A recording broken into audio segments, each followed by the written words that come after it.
Back again, guys. I had to take a few weeks off. I had finals this week, which was just extremely draining. But anyways, let's jump into the hamstring workout. I always start off with these, and I'm actually able to do a modified lying hamstring curl because I am a little bit taller, so my feet could touch the ground, and my knees are right at the bottom of the pad.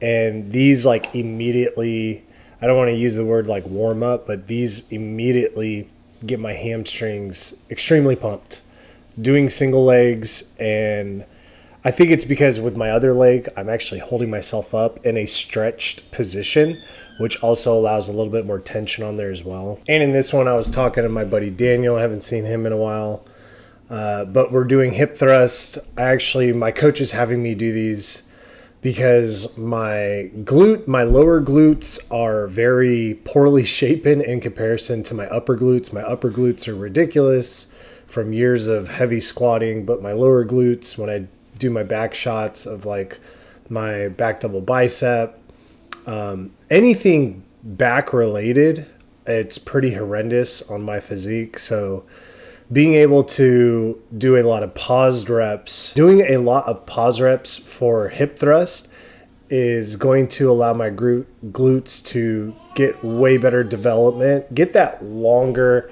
shaped glute in there. And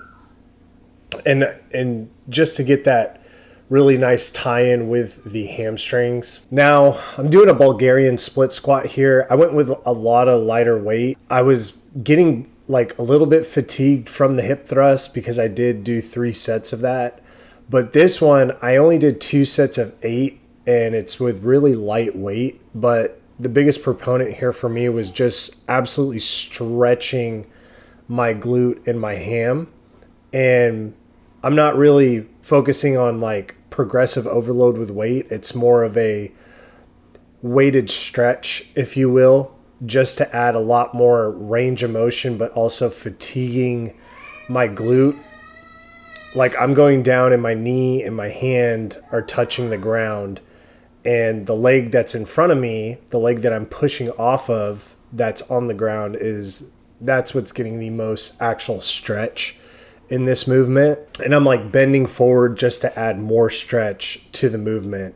I'm not sitting. If I was sitting up, it'd be a lot more quad work and dominant. It'd be a lot more quad dominant, if you will. And then this is my absolute favorite way to do a stiff leg, because I hate doing them with dumbbells. For some odd reason, doing them with dumbbells throws a lot of, I guess, just weight in front of me. And it doesn't allow me to, because you could see where I'm holding the bar. It's almost in between my legs.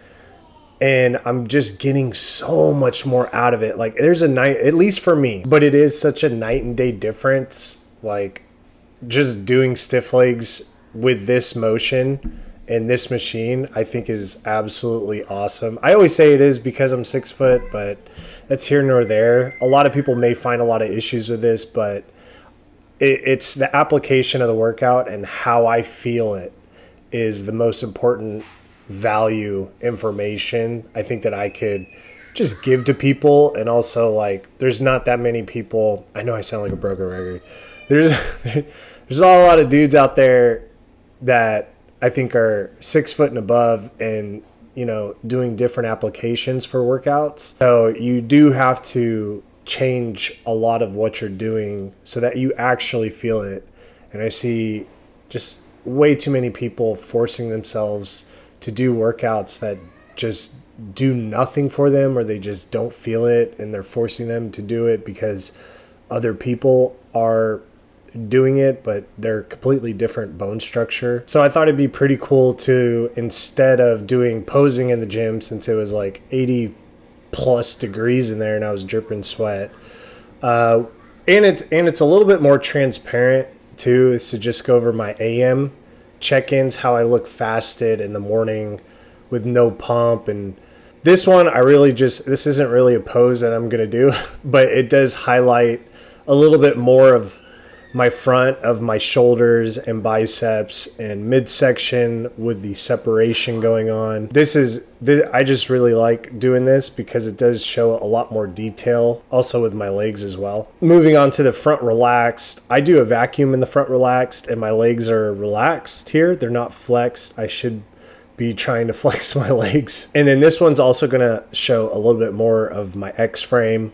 I do need to work a ton more on my feet placement, bringing my legs in a little bit closer together and bending my knees a little bit more. That way I could get a little bit more of that X look on the lower half of my body. And then these are my quarter turns. You could see where I store a majority of my fat. I always like how my legs look from the side because it shows more depth, more separation of my hamstrings.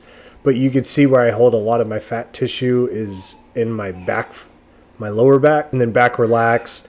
I utterly hate this pose. You can see why I need so much work done on my back and my hamstring. Back double, I'm missing a lot of muscle tissue in my rhomboids.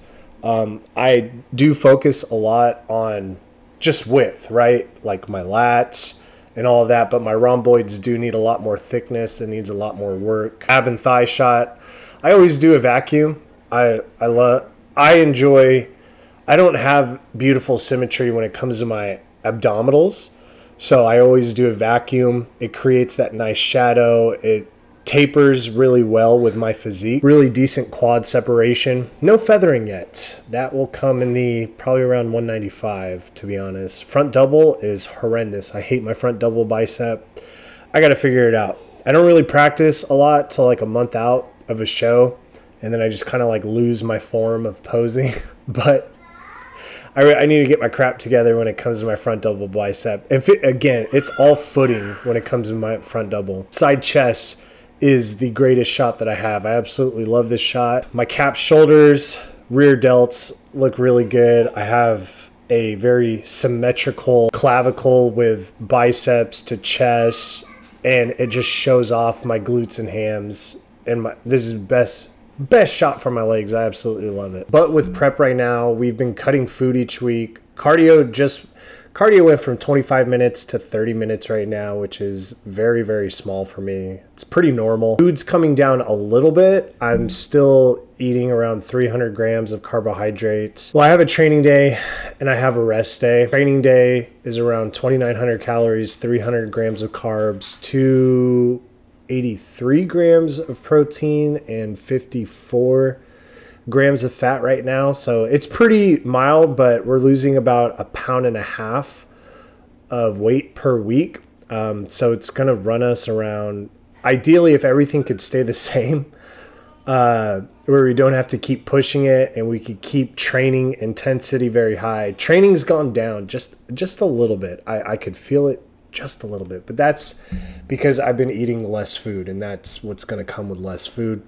Less energy consumption means your body's going to become more energy efficient. Energy efficiency is your body slowing mechanisms down to preserve energy because it knows you're going into a starvation mode. It gets worse when you're about a week, 2 weeks out of prep. You start blinking slower, you start talking slower. All these weird things start to happen, severe brain fog, but that's just your body trying to conserve energy because it's in almost a survival mechanistic state because it knows it's starving. Quick update, quick hamstring workout for you guys. And then until next week, I'll catch you guys.